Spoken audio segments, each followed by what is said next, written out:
বিএনপির চেয়ারপারসনের উপদেষ্টা ফজলু, উনি যেসব কথাবার্তা বলতেছে বর্তমানে, এটা আসলে আওয়ামী লীগও আসলে এই পর্যায়ের কথাবার্তা বলে না। মানে উনি আওয়ামী লীগের থেকেও বড় আওয়ামী লীগ।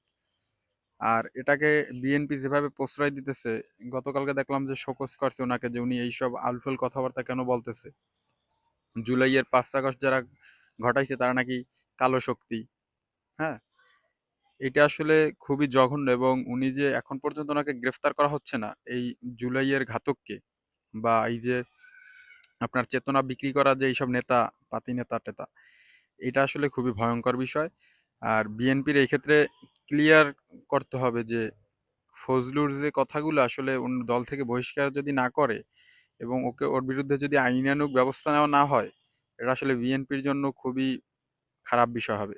কারণ দেখবেন আর কি, অতি মুক্তিযোদ্ধাগিরি যে দেখায় না, বা 71 নিয়ে বেশি চেতনাধারী, 24 একেবারে মাইনাস, আবার যারা 71 বাদ দিয়ে আবার 24 নিয়ে লাফালাফি আর কি, এই দুই দল মানে যারাই করুক না কেন, তারা কোনোদিনই আসলে এই বাংলাদেশে রাজনীতি করে আগাতে পারবে না, এটাই বাস্তবতা।